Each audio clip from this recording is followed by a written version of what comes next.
Hey guys, what's up? It's me, Diet, and welcome back to my channel. Another trip means another series of videos. This time, we're heading to the other side of the world, Canada and USA, which means this would also be my very first long-haul flights. So, as an aviation enthusiast, let's start this series with my flight report from Manila to Tokyo.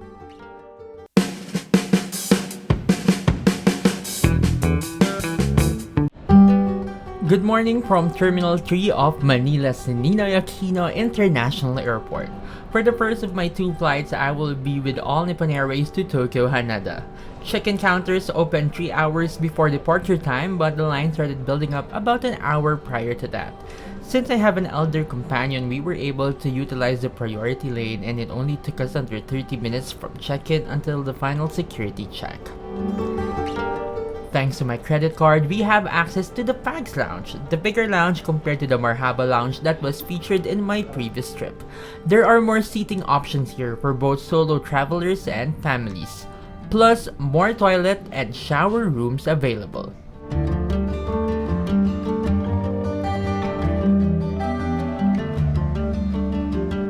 Aside from the size, the buffet selection is much more expansive on this one, both for the food and drinks. Everything we tasted were delicious, such as the gyudon and the asado mini siopaw, but I really liked the chicken adobo mini bun and the pico de gallo crostini. I didn't eat much, so I have room for the in-flight food later. My favorite thing about this lounge is the long bar table facing runway 1331. Perfect spot for aviation fans like me to do some plane spotting, plus you may also get to see aircrafts approaching to land at runway 06. That said, it's time to meet the aircraft. This is a 4-year-old Boeing 787-9 Dreamliner delivered brand new to ANA with tail number JA-923A. On the inside, there's 40 business class seats, 14 premium economy seats, and my seat, 30A, one of the 192 economy class seats on a 333 configuration. Since this is my first time on a Dreamliner, the first thing that caught my attention is the giant windows with electronic dimming, which I immediately tried.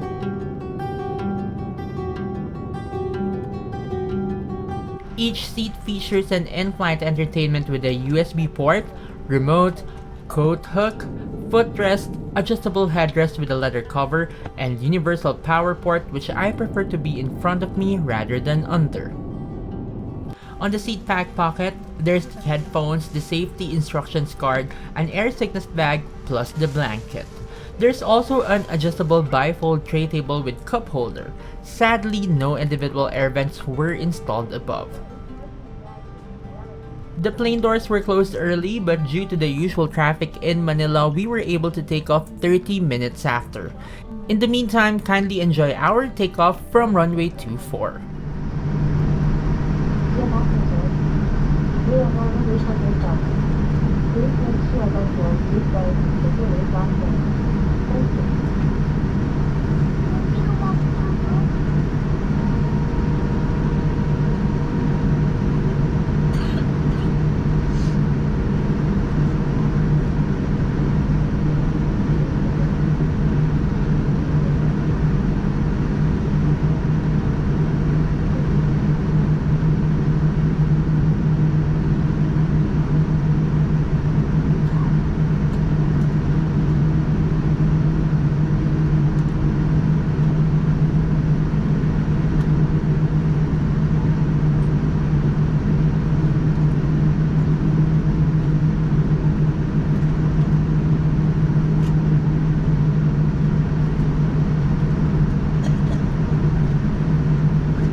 Around 30 minutes in flight, they have started the meal service.